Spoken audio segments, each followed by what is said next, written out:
Panorama dari pantai selatan memang sangat indah, mulai dari nuansa lautnya, keindahan karang di bawah lautnya, hingga adat istiadat masyarakat pesisir pantai menjadi pelengkap keindahan yang bisa didapatkan oleh para wisatawan yang berkunjung ke sana.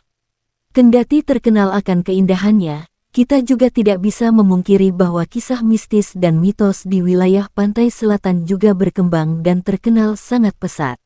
Kepopuleran mitos mistis di pantai selatan tentu saja karena peranan kisah legenda dari Nyi Ratu Roro Kidul atau Putri Kadita. Menurut kisah yang berkembang terutama di Tanah Jawa, kerajaan laut Nyi Roro Kidul ini tak bisa dilepaskan dari peranan seorang patih yang sangat kuat pemimpin pasukan kerajaan yakni Nyai Blorong. Dan inilah kisah pesugihan satu keluarga dengan Nyai Blorong. Sebelum ke cerita, alangkah baiknya untuk selalu membantu dan support dengan cara like, komen, dan subscribe. Semoga kalian semua selalu dilimpahkan rezekinya dunia akhirat. Kamu bagaimana? Katanya sudah ada uang untuk bayar rumah ini. Sampai kapan kayak gini terus cuma janji, ungkap Ratmi malam itu pada suaminya. Wawan hanya duduk memandangi TV di depan. Matanya tertuju pada siaran tersebut namun pikirannya berlayar entah kemana. Sebenarnya Wawan juga merasakan hal yang sama seperti istrinya. Ia kebingungan karena tidak tahu harus mencari uang di mana setelah mengalami PHK besar-besaran dari kantor. Sialnya lagi uang PHK-nya bahkan sudah habis untuk membayar utang mereka kepada lintah darat yang selalu mencecarnya setiap pagi. Kalau begini sudah ndak usah makan, sebelum kamu dapat uang untuk bayar rumah. Lanjut sang istri sambil menutup pintu kamar dengan keras. Wawan lantas bangun mematikan TV yang ia tonton dan memutuskan untuk keluar dari rumah malam itu karena terlalu suntuk dengan ocehan sang istri.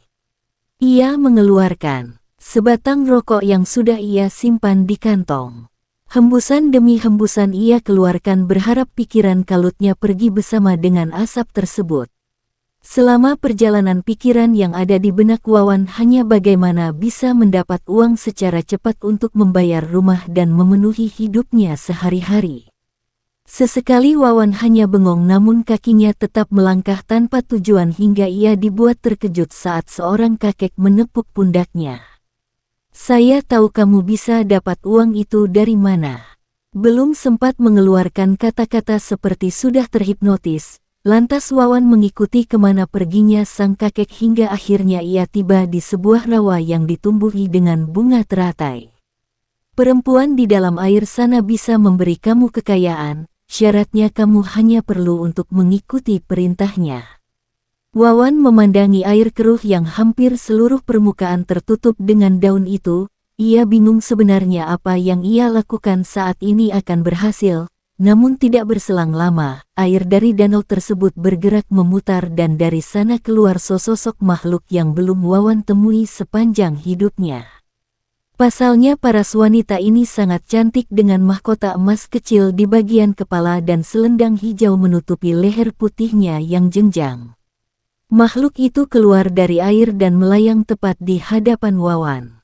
Wawan tidak bisa menyembunyikan kekaguman dan betapa terpesonanya dengan makhluk itu, walaupun sang wanita gaib memiliki tubuh yang berbeda dengan manusia karena kakinya tidak terlihat, hanya tampak ekor ular yang seluruhnya tertutupi dengan sisik emas. Kakek yang berada di samping Wawan mengingatkan jika ingin permintaan terkabul maka ia harus rela untuk melakukan hubungan layaknya suami istri. Dengan Nyi Blorong, tanpa pikir panjang Wawan langsung menyanggupi hal itu dan bersedia untuk meminang sang pujaan dari dunia gaib itu.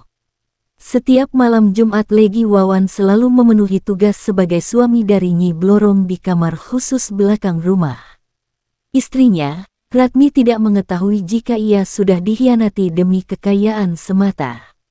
Setiap Wawan melakukan persetubuhan dengan Nyi Blorong, paginya ia sudah mendapat serpihan emas yang keluar dari sisik ekor milik sang makhluk gaib. Hal itu membuat Wawan senang karena tidak seperti kerja yang membuat ia lelah setengah mati namun hanya dengan menjadi suami Nyi Blorong apa yang ia inginkan sudah terwujud. Kehidupan Wawan pun berubah menjadi lebih baik, Berkat pesugihan itu dalam kurun waktu 2 tahun ia sudah bisa membeli rumah sendiri beserta perabotan di dalamnya. Bahkan kini Wawan dikenal sebagai orang yang disegani di kampung. Hari demi hari yang dirasakan Wawan hanya kebahagiaan karena harta yang terus ia peroleh dari Nyi Blorong. Sampai suatu ketika, Ratmi berkata jika ia telah mengandung buah hati yang sudah lama mereka tunggu. Dari sana, keyakinan Wawan mulai goyah karena memikirkan nasib anaknya kelak. Ia pun memutuskan untuk mengakhiri pesugihan dengan Nyi Blorong.